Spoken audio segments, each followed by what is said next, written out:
It's first to say military wrote 1999 constitution.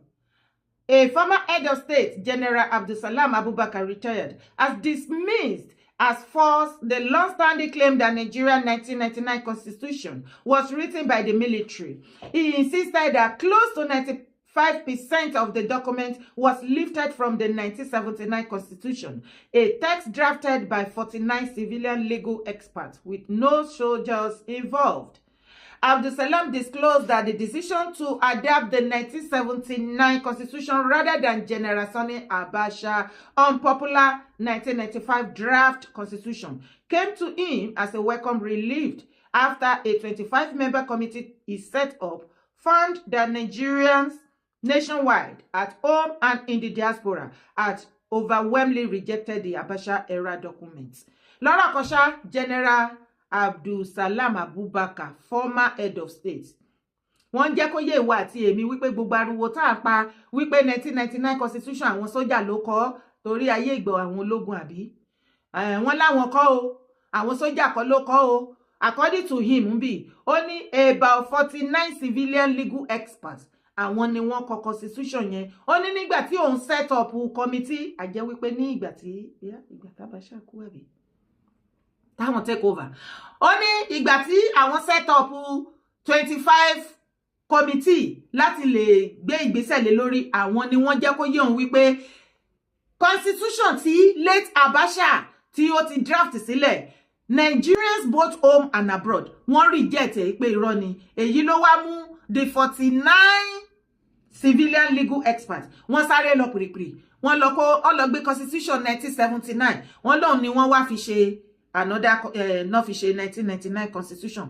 Kí ló wà nínú constitution yẹn? Ǹjẹ́ ó pay Nigeria? Ǹjẹ́ ó move Nigeria forward? Kí ló wá fa àròyé tó báyìí? Mo ti sọ fún yín pé tá bá fi gbẹ́nu lé June yìí títí wọ next year February election wọn, mo lóríṣiríṣi àṣírí la máa tú. Ẹ jẹ́ ká jọ máa lè bá. But before then, tẹ̀lé mi wá wo fídíò yìí. And mines. Now, what they did was that they recruited mining marshals, number one. Illegal miners were now brought mainstream, formalizing mining. Now, they've created about 250 cooperatives. What that means is that you're taking away money that has been outside of the system. You are bringing to the system. So some people are losing. Last year, a factory was opened in Nasarawa. $600 million lithium factory that will be producing 5,000 to 6,000 tons per day. That was the third factory. One was opened before then that was producing 2,000. Another was opened before that was producing 1,000. So in other words, 3 factories have been set up within 3 years, producing 10,000 tons of lithium per day. Uncle Yori, do you know how much a ton is in the market? How much? $20,000 US, 1 ton of lithium. In global market. On the global market. On the global market. Who sets the price? 20,000. The commodity exchange, whatever in London. Okay. $20,000. Lithium. This is the main material in the new generation batteries. Batteries, correct. Thank you. Whether in a car, in your phone, computer. Yeah, correct. Yeah. Now, the question we should now ask is, if in 2-3 years there's a company that has been set up that is processing almost 10,000 tons per day, and a ton is $20,000. Now you're talking about $200 million US per day. That has now come mainstream. That is taxable. Royalties are now being paid. The question is, who has been making that money illegally for the past 20-30 years? That indeed becomes the question. Who are the people that have been earning $200 million and much more per day for the past 20-30 years? Those are the people sponsoring banditry in Northwest. Those are the people making sure that this crisis escalates. Because why? Government has taken away their source of illegal income. Now, is this, I hear you, Obafemi, I hear you. Take a look at this video. You will be surprised to see what these people are mining inside this hole in northern Nigeria. What they are mining inside this place, gold. You will be surprised to see how deep this place is. And they go inside. I don't even know how they survive inside this hole. This thing is very, very deep. and they go inside there to mine the gold. And the major factor that is fueling insecurity in the north is illegal mining of natural resources, especially gold, in the northern part of Nigeria. This illegal mining operation has created a lot of powerful criminal networks, armed groups, and illegal revenue sources, which contributed to worsening insecurity in the north. Just look at this. You can see this person you are looking at is in the deepest part of this mining hole. I don't even know how they breathe, how they cope with mining inside this place. You can see those things that are mining. These are the golds. You can see golds. Just look at. Just look at. Just look at. This thing is very, very, very deep. And they go inside here to mine. They are not even afraid of this thing collapsing on top of them. And this mining is illegal. And the federal government is doing nothing. These are the resources that are supposed to be in the control of federal government. But because they are in the north, the government is afraid of doing something. The Chinese people are the ones in charge of this mining operation in the north. Last time, so many people raised the alarm, including Adam Soshomole, that Chinese people are the ones arming bandits in the north to protect them as they carry out their mining activities. Just look at the golds. These are golds these people are mining. And the money that is generated from this is not accounted for. It is only few individuals that are eating the money that are in charge of these things that are happening. But oil in the Niger Delta belongs to federal government, but the gold in the north belongs to north. Àlàyé brother wa yẹn. Ẹ̀yin náà ẹ wò. Ẹ wo ayé wa níbi tá jọ bára wa. Ẹ wo analysis yẹn látẹnu má yẹn. Gbogbo àwọn àlàyé lọ́pọ̀lọpọ̀ wa ti gbọ́. Tẹ́ bá wá rí àwọn nọ́dánà tí wọ́n dìde ogun wípé ṣe Tinubu ò gbọdọ̀ ṣe second term. Má ṣì mí gbọ́ o. Mi ò sọ wípé ìjọba bàbá Tinubu ó wà okay o. Mi ò sọ pé ó wà 100% okay o. Rárá o. Ṣùgbọ́n wá jókòó kó wọlé kó wẹnu ọkọ.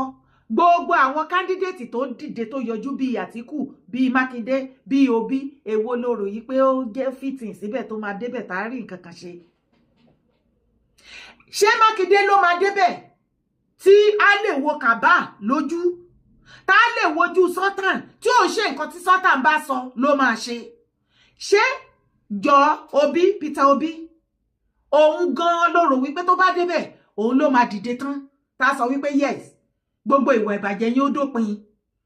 Àbí the same Abubakar Àtíkù. Àtíkù leti customer dáadáa ni every 4 years ó tún ti ra tíkẹ́ẹ̀tì tọdún ìmáì. Ṣé òun ni ó yá jẹ́ kó máa ró nínú ẹ̀? Ẹ jẹ́ àsòótọ́ ọ̀rọ̀ fúnra wa. Àti wípé gan gbogbo àwọn tó ti jẹ sẹ́yìn gbogbo wọn ṣe eré wọn ṣe eré gbogbo wọn náà ṣe second term. Bó tilẹ̀ jẹ́ pé bí gbogbo èèyàn sọ wípé Tinubu ò ní ṣe second term, gbogbo wa lájọ mọ̀ Tinubu. Kọ̀nàjẹ́gbọ́n ni àfi tí ò bá wùn ṣe lókù, àfi tí ikú bá dẹ̀ wá mú wọn lọ, èmi ò sì gbàdúrà kíkú pa. Tó bá wá rí bẹ́ẹ̀, ẹ̀yin náà wò ṣó ṣẹ̀ṣẹ̀ ń gbọ́ ni wípé mineral resources tí ó wà ní northern part of Nigeria, àwọn Kàbá, àwọn ni wọ́n ránṣẹ́ sí àwọn experts bí àwọn China tí wọ́n ní kán wá máa wakùsà kán máa ṣoríṣiríṣi ń bẹ̀. Àwọn tí wọ́n expert tí wọ́n kó wọlé, àwọn ni wọ́n lọ kó àwọn terrorists wá láti Sahel country torí àwọn mineral resources yẹn náà ṣe ń para wọn dànù. Ǹjọ́ o mọ̀ wípé àìmọye àwọn northern leaders and elders gbogbo wọn náà ní Kàbá kéékèèké tí wọ́n ní terrorist group títí wọn tí wọ́n fi operate táwọn náà tó ń lead láti lọ máa wá kùsà àwọn mineral resources ní northern part of Nigeria for their own gain. Ìkan lára àwọn former governor wọn ọwọ́ tẹ́lẹ̀ ní ọjọ́ mẹ́ta yìí nígbà tó ń kó góòdì tó fẹ́ kó góòdì kúrò ní Zamfara. Gold tó worth more than 40 billion àbí 20 billions of naira. O ti máa gbọ́ slang yẹn wípé any mineral resources it not belongs to them in the north, but it is south belong to one Nigeria. Ṣé ẹjọ́ àwọn northern ni àbí ẹjọ́ àwọn leaders and elders wa tó represent wa? Tá bá wá ń kọ fún wọn, ẹ̀yin á máa sọ wípé ṣe là ń sọ̀rọ̀ sí wọn à ń bú wọn. Ṣé ká bú wọn nìkan ní ọ̀rọ̀ tó ń ṣẹlẹ̀ yìí?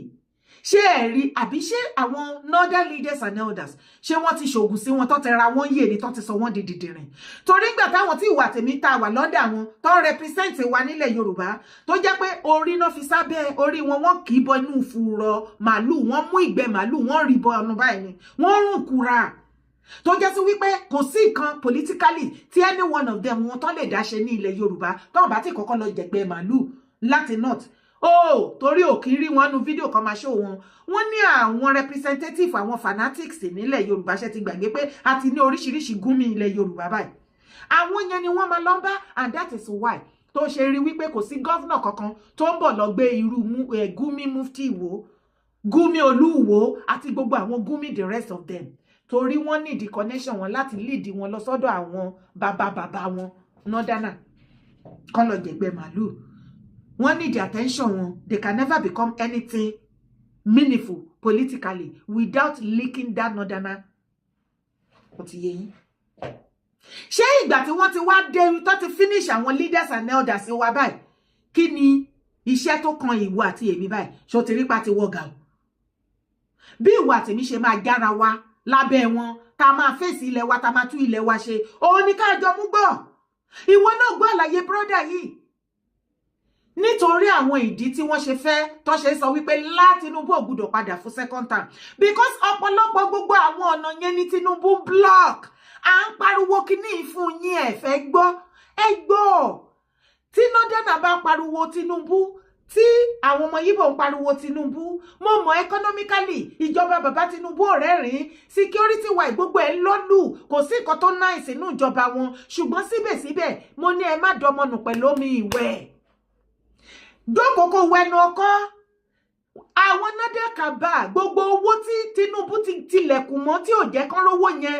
mùdùmùdù Nàìjíríà bọ́dẹ̀ ṣe kó gbogbo owó yẹn náà mì orísun poverty Africa ọ̀dọ̀ wọn ní nọ́ọ̀tì ló wà kì í ṣe wípé wọ́n ń kówó yẹn wọ́n fi ń tú ìlú wọn ṣe àbí wọ́n fi ń create iṣẹ́ àbí wọ́n fi ń better life àwọn masses wọn look at northern masses wọn gbọ́dọ̀ fi wọ́n ṣépè fún yàn náà ṣe bẹ́ẹ̀ rí wọn majority wọn tó bá kó wọn wá sílẹ̀ Yorùbá bọ́n ṣe máa ń wò hàn ṣé ìrítẹ́rí wọn dàbí èèyàn bí ìwà tèmi báyìí irú àwọn ìgbésí ayé tí àwọn àgbààgbà ilẹ̀ Yorùbá àwọn leaders and elders wa tí wọ́n expect kí ìwà tèmi ká wá resort ayé wa sí lélẹ̀ ìwà tèmi la ní láti kọ́ fún wọn wípé ọmọ ọkọ yàtọ̀ sí ọmọ àlè ọmọ aládé ó yàtọ̀ sí ọmọ ajífìtọ̀ màálù wẹ́rẹ́ ọmọ ajímùtọ̀ màálù ọmọ ajífìtọ̀ màálù wẹ́nu nítorí ẹ̀nà ṣe ń gbógun ti Tinubu wọ́n ní ìdí candidate tó wíìkì tó lè direct ẹ̀ ṣé Mákindé ò wíìkì lójú tiẹ̀ ṣé Mákindé jẹ́ èèyàn tó jẹ́ pé tó bá become Nigeria president ó lè fèsì ṣé Mákindé lè fèsì Gumi ni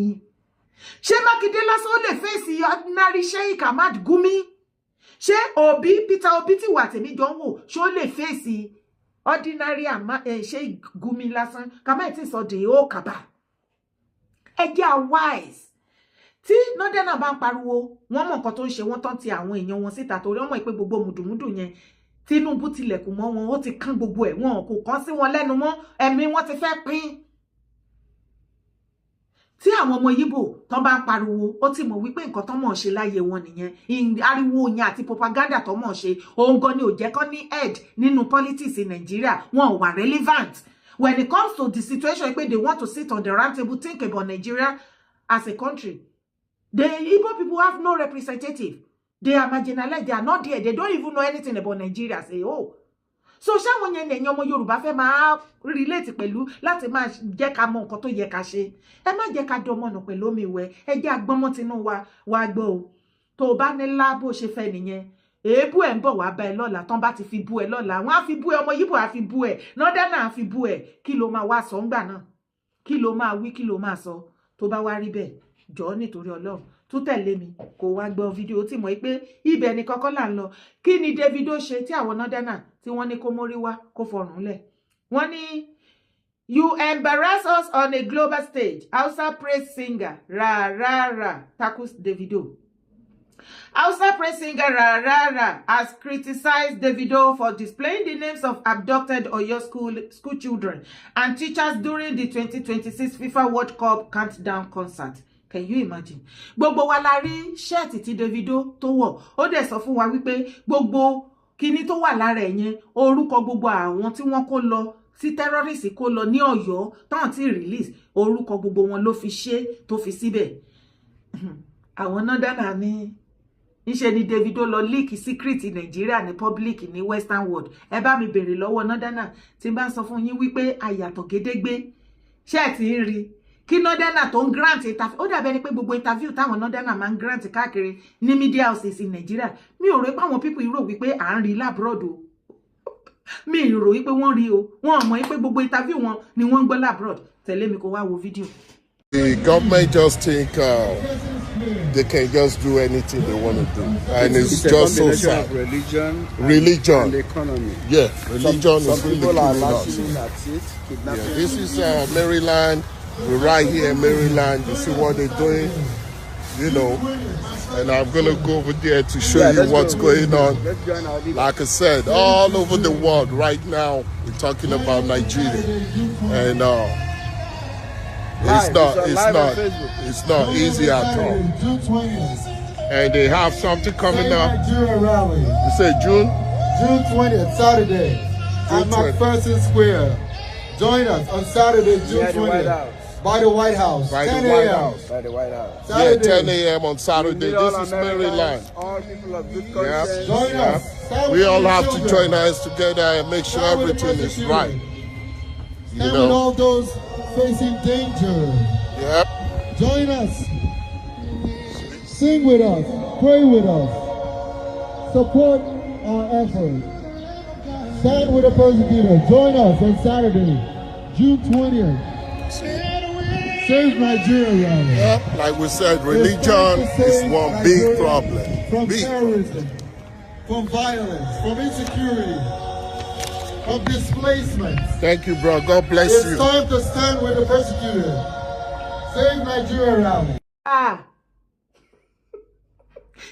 Nígbà tí Northerners sunkún bẹ́ẹ̀ tó ní kí gọ́ọ̀mẹ̀ntì Nàìjíríà kan lọ gbé Davido wọ́n ní kán lọ arrest Davido wọ́n ló leak secret wọ́n ló disgrace Nigeria as a country wọ́n ló embarrass Nigeria as a country wọ́n ló lọ promote Nigeria ó lọ expose ìdí Nigeria ní Western world wípé there is a terrorist in Nigeria o the northern part of Nigeria are killing the rest of Nigerians. For this reason, wọ́n ní kí Nigeria government, wọ́n ní kó lọ gbé pé terrorist ní Davido.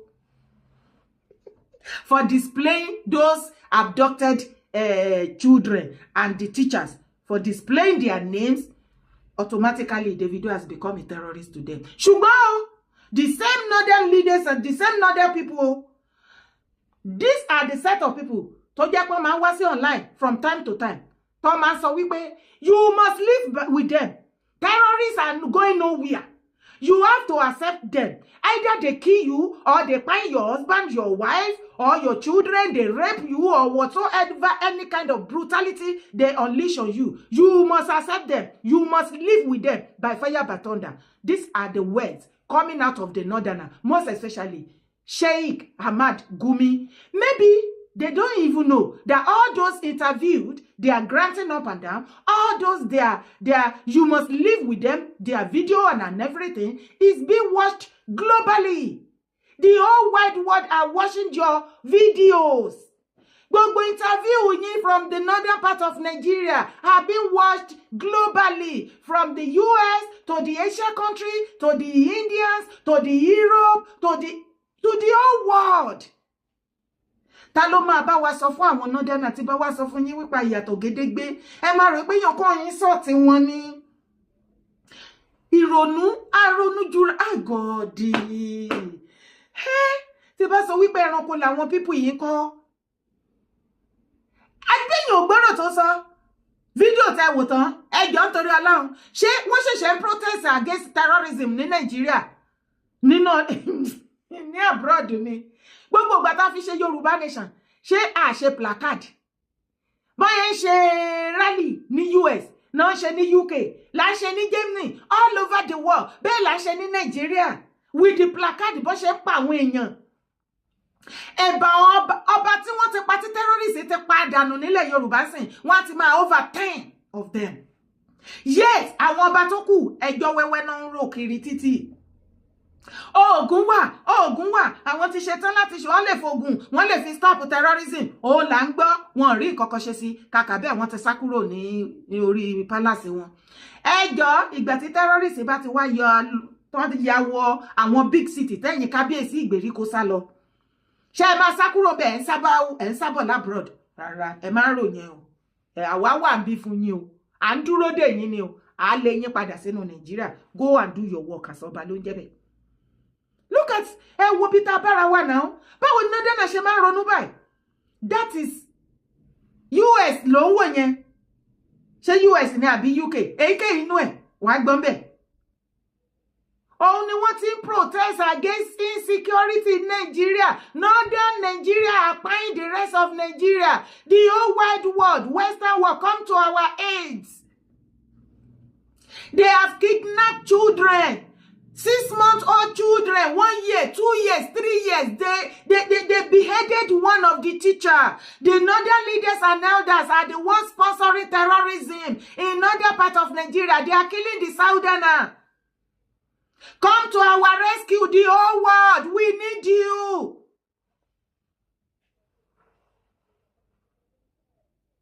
Sherry, wọ́n yẹn ronú. Wọ́n believe wípé gbogbo orí burúkú tó ń ṣe ní northern part of Nigeria.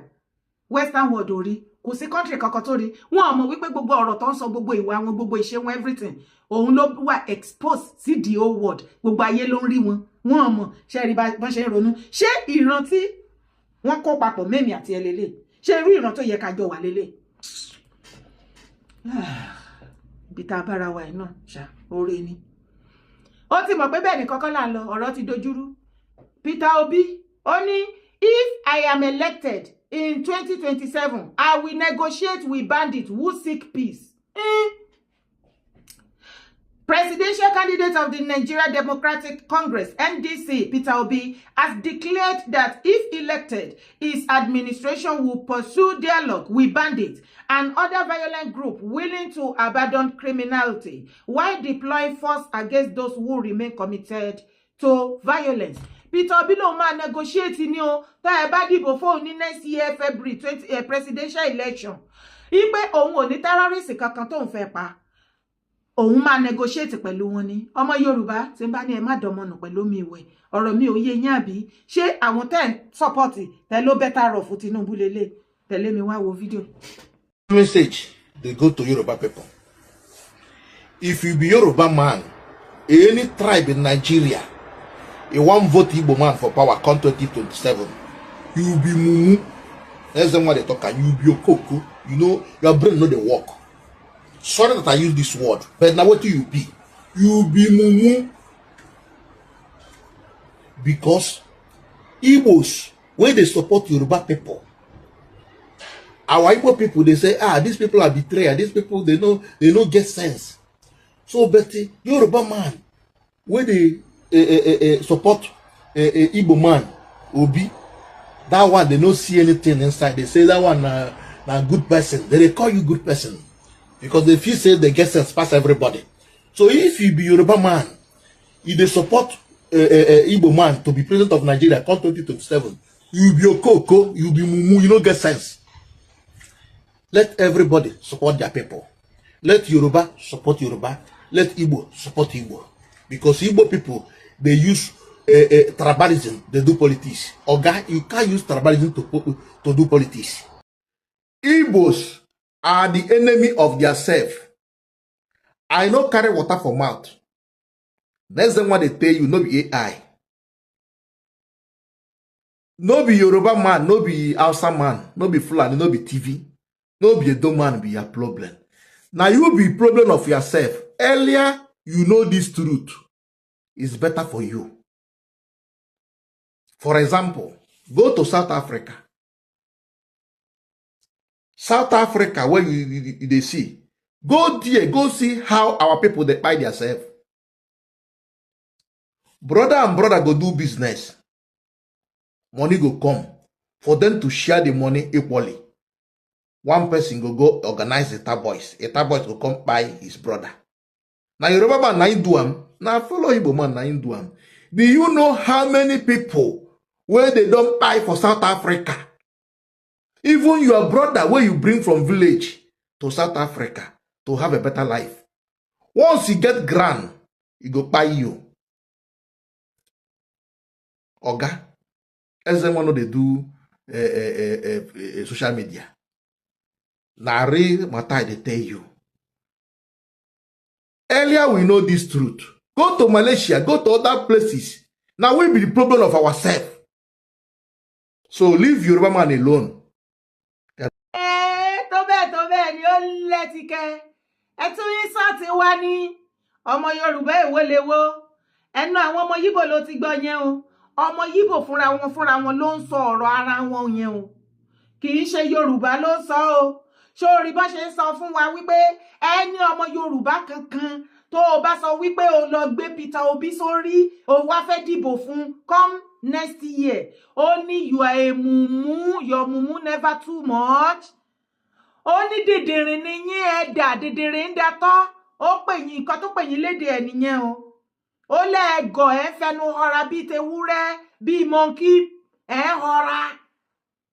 Àwọn tó yeye àwọn ọmọ Yíbò tán mọ̀ wípé Obi ò ní kankan ọfà kò ní anything. Ṣebí gbọ́nsìn tó sá. Ó ní tẹ́ ẹ bá ti dìbò fún tó ń become president. Ó lóun máa negotiate pẹ̀lú terrorist ni. Ṣé àwọn tí bí Babadele Farotimi, Babadele Faro tí ẹ gbé sórí bíi ti gálà tá ilẹ̀ Tinubu lóko ní?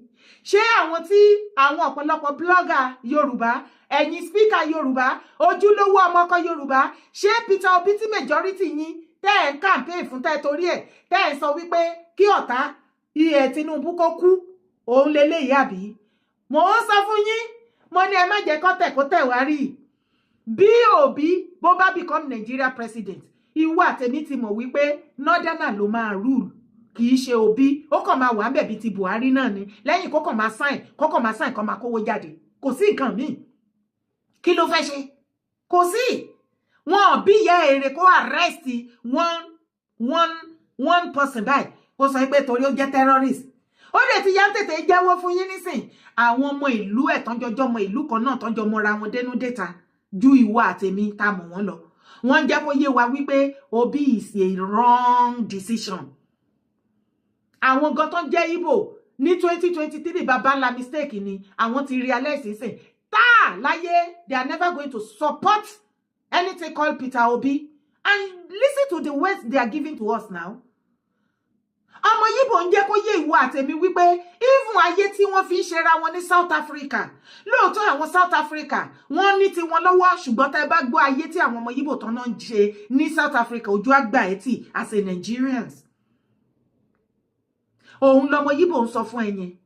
Even ní China, name anywhere. Ẹjọ́ ṣe business ọmọ Yíbò tó ọmọ Yíbò kẹjọ ṣe business. Tó bá tó àsìkò tá iṣẹ́ owó ọmọ Yíbò àpá ẹ. We know them.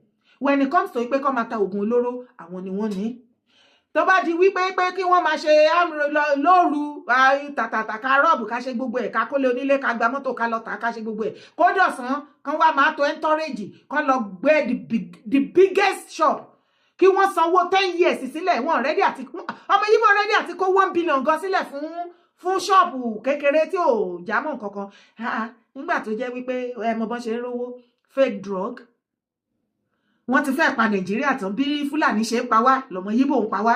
Àwọn náà ni gbogbo fake drink tó dominate Nàìjíríà lénìí. Fake coke, fake drug, expired drug, everything na them. Every bad thing na their side. So far so good. Ẹ̀yà mi nìkan ni mo mọ̀ tó ṣì obey law. Ẹ̀yà mi nìkan ni mo mọ̀ tá jẹ́ law abiding citizen ní the whole of Nigeria. We are still number 1. Kò tún sí mi. Tó bá tí mi, wọ́n tó lẹ́yìn wa ni. Àwa yìí là ń san tax. Àwa là ń jìyà Nàìjíríà jù. Àwa là ń move Nigeria forward. Àwa ìran Yorùbá yìí náà la promote Nigeria jù labroad. Ṣé mo parọ́ ni? Ọmọ Fúlàní mélòó lórí tó gbé nǹkan rẹ̀ ṣe labroad tó gbọ́ tó sọ pé láti Nàìjíríà ni. Ọmọ Yíbò kankan tiẹ̀ ṣe wà, but majority àwa Yorùbá ni. Name it in US, in Europe, all over the world. Àwa Yorùbá ni. We are the one àwa yìí ló yẹ ká máa pariwo wípé we are the born to rule nínú Nigeria. Àwa ló yẹ ká máa claim one Nigeria. Because without us, Nigeria is a goner. Tí àwọn àgbàgbà wa bá ṣetán lẹ́ni tó bá sọ wípé yes òtítọ́ ni àwọn ti rí òtítọ́ ńbẹ̀ àti ṣetán láti dá dúró. Nàìjíríà pé straight ẹ rí the way tí àwọn northern fi máa bẹ̀rẹ̀ sí ní bẹ̀ àwọn àgbààgbà wa the way tó ṣe kò sí nǹkan tó ní fi tù wọ́n tán Ọlọ́run aláwàláì inú àwọn ọmọ Yíbò adùn that is tán bá fẹ́ lọ tẹ́lẹ̀tẹ́lẹ̀ àwa ṣì ní magnet tó ń connect gbogbo every ethnic at the whole Nigeria tá jẹ́ kó dúró lójú kan tán ṣe pé tí northern pé wọ́n Nigeria but mo rí wípé lẹ́nu ọjọ́ mẹ́ta yìí mi ò gbórin one Nigeria is not negotiable mọ́ láti not àbó ti gbọ́ ní ìjọ́ wo ló gbọ́ last tell me ìjọ́ wo ló gbọ́ last tó bá wá rí bẹ́ẹ̀ ẹ̀yin ọmọ ìran mi ẹ já gbọ́mọ Tinubu wa ẹ má já ṣọ̀tẹ̀jú o tó bá lé bàbá Tinubu kúrò lórí ibẹ̀ yẹn kò dá nǹkan kan fún